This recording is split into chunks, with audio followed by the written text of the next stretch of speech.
Hi and welcome to another narration presented by yours truly, Cryptids Roost. Please be so kind as to throat punch the like button and smack the ass of the subscription button as well. And remember to tap the notification bell and then select all. That way you'll receive all notifications each time I upload a new video. Oh, and don't forget to share the video far and wide. This will all help with YouTube's algorithm and will help promote the channel more. If you enjoy listening to the following story, be sure to pop over to the author's Reddit profile and drop them a line, or even give them a glowing review. I'm sure they would appreciate it. The link to their Reddit profile will be below in the description. So grab your coffee, sit back and enjoy the show. And don't forget, where fear is, happiness is not. I'm a violent, bloodthirsty siren and I eat dumb girls like you. This fantastic story is written by HeadOfSpectre, a wonderful author over on Reddit's NoSleep subreddit. I used to think I was a king, a master of both land and sea, an undying god bathing in the blood of 1,000 concubines. And can you blame me? Creatures like me are rare. Sure, you can find sirens all around the world, but all you'll see are scared traditionalists clinging to community in a world that no longer cares that they exist, too afraid to go out into the world and take it all for its worth. But the world never scared me, nor did it scare those like me. I don't limit my hunting to one large pool of prey like those scared little girls in their huddled communities. Oh no, I stay on the move. I've tasted the blood of girls from coast to coast on each and every continent. They've always thrown themselves at me willingly, but that's what siren victims usually do.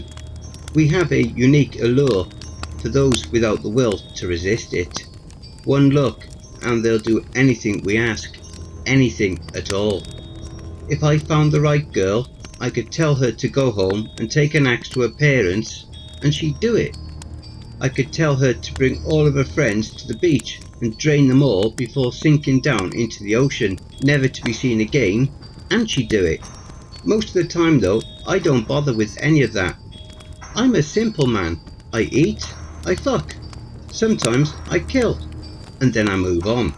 There's no benefit to causing a scene, and I've sown enough discord over the past 700 years that the chaos no longer really appeals to me. As I grow older, I just like to take things in and enjoy the flow of life, and I really don't think there's anything wrong with that. I don't spend much time in Toronto. Keep in mind, it's still a newer city to me, something that only recently appeared on the map as something potentially worth my time. But I must say, it is something quite spectacular. Not quite the largest city, but still more than anything that's worthwhile. And while the urban sprawl is hardly more beautiful than the land that once occupied that space, it had its charms. Besides, I like Canadians. You barely need to bother with the hypnosis. That stereotype about politeness is, funnily enough, correct. Most of them would probably lean over and offer their necks willingly if you asked nicely enough. All the time, I like my prey to be dazed enough not to fight back. It makes it easier to enjoy the meal. The evening had taken me to a bar on the waterfront. A nice enough little place with plenty of young, fresh meat. Just looking at them, I could hear their hearts pounding in their chests. I could almost taste the blood on my tongue, and choosing just one was seemingly more and more like an impossible choice. Perhaps I deserved to binge a little. There were a few lovely blondes at a table, bridesmaids from the look of them, with one girl who was obviously a bride-to-be. I'll confess that the thought of leaving them all dead in some hotel room amused and even aroused me. I might have even stuck around just to see the look on the would-be groom's face. I was seriously considering it as I sat at the bar, holding a beer I had no interest in drinking. Perhaps I would have even gone for it if she had not shown up.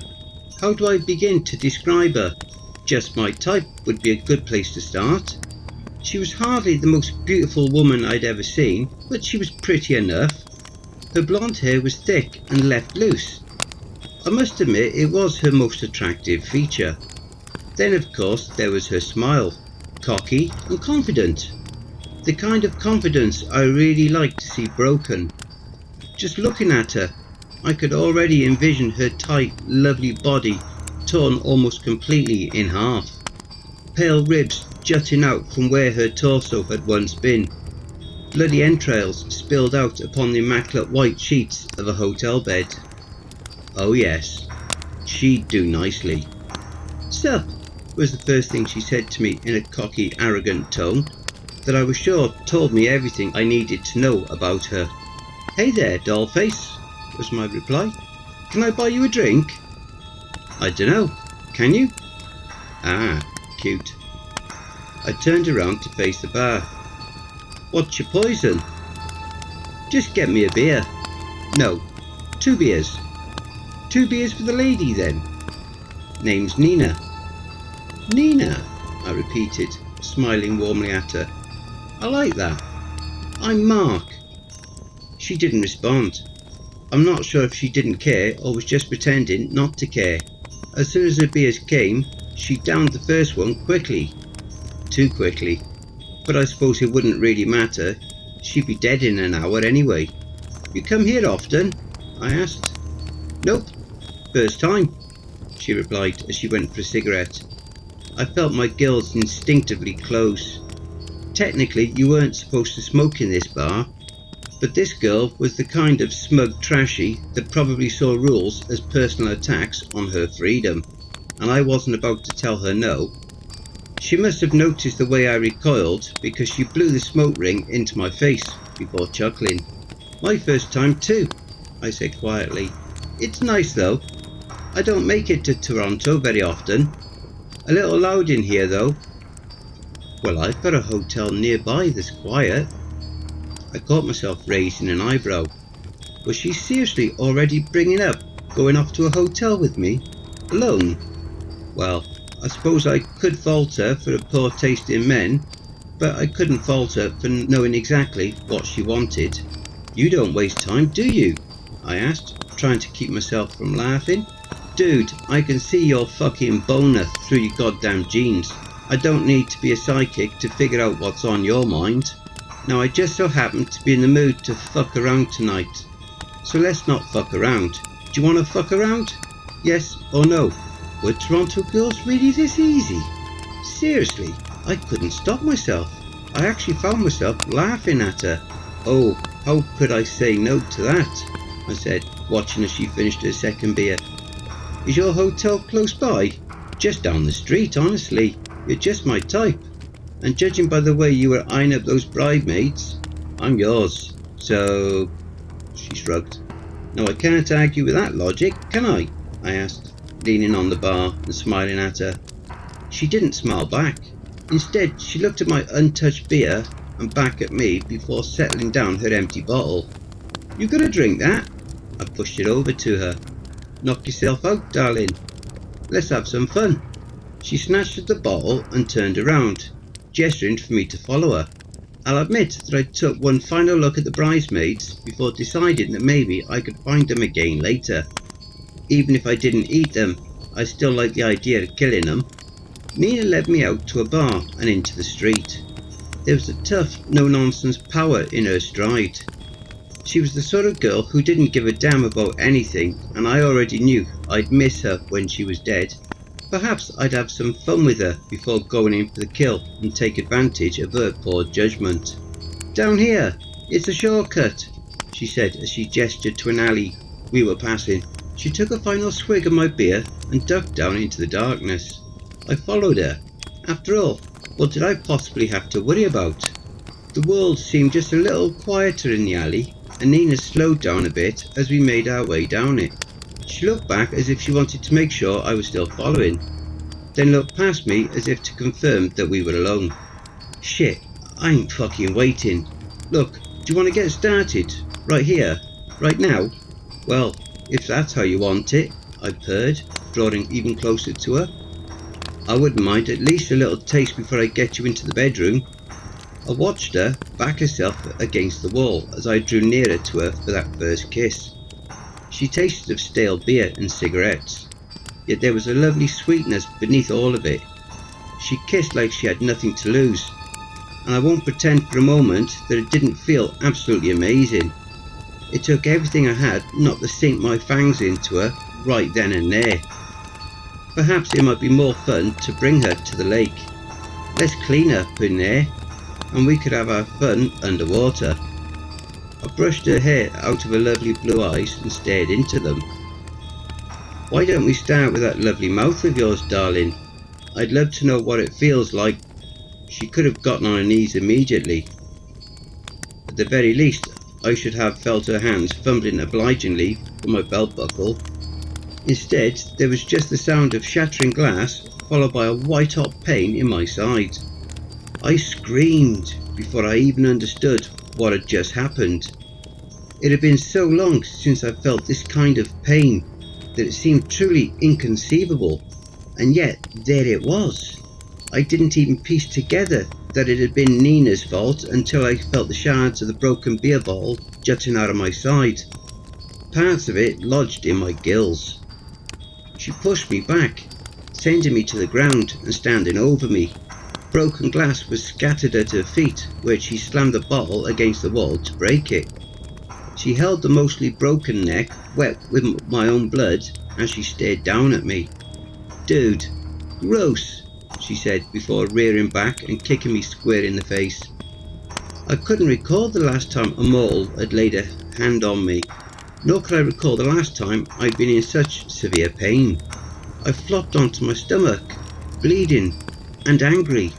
"That was a fatal mistake," I growled as I picked myself up.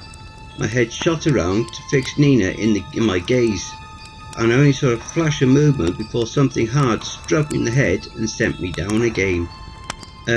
Maybe," she said with a shrug. I could barely hear her through the ringing in my ears. "But damn if it doesn't feel good. I mean, seriously, you thought you were some suave shit, didn't you? You thought nobody noticed any of the shit you pulled, but I've got news for you, man. I fucking noticed." Through my blurred vision, I could see Nina standing over me, a metal baseball bat in her hand. She raised it again and brought it down on my head, sending me down again. She kicked the side that she'd stabbed, eliciting a scream of pain from me. No, this wasn't possible. For 700 years, I had been an apex predator. I couldn't be curled in a fucking ball, getting the shit beaten out of me by some stupid mortal girl. Another blow from her baseball bat confirmed that was exactly what was happening though. Despite the taste of my own blood in my mouth, I still tried to crawl away. I felt like a true wretch. A broken, shambling thing that was struggling to even stand. I suppose it's a testament to Nina's mercy that I even succeeded in rising to my feet. I bared my teeth at her, trying to compose myself enough to lunge for her. Perhaps that was a mistake. Had I got my hands on her, I could have easily crushed her skull, but I was disorientated and she had a metal baseball bat. With the energy of Babe Ruth, she hit me in the head again and knocked me into the wall. The slow slide down was embarrassing to say the least. She pointed at me, calling her fucking hit before striking me again and again and again. And the worst part? The goddamn madwoman was grinning the entire fucking time. I held up my hands, desperate to try and defend myself. I tried to move despite the pain and pull myself away, but she wouldn't stop, and for the first time in 700 years, the thought, "Oh God, I'm actually going to die," crossed my mind. She kicked me, hit me, humiliated me, and all the while, all that mortal girl could do was cackle. "That's right, fish bitch. That's right, fish bitch. Run back to the ocean." She kicked me one last time before allowing me to pick my broken body up. I hadn't felt my own bones break before, but now I knew what it felt like. The world was dark and blurry. I felt impossibly dizzy. Standing seemed next to impossible, and looking at Nina, all I could see was that sadistic grin on her face. "What's wrong, fish boy? Scared you're gonna die?" I tried to stumble away from her, only to collapse. She began to advance on me again, her back slick with my own blood. "By my count, you've killed 3 folks ever since you showed up. Probably more. I'm not very good at counting, but hey, I've killed weird supernatural fucks like you before, and you bet your ass I'm gonna do it again. So, yeah, that." From the corner of my eye, I spotted a tipped over trash can with a ruptured bag of trash. It was my one and only hope to get out of this alive, and I hated that.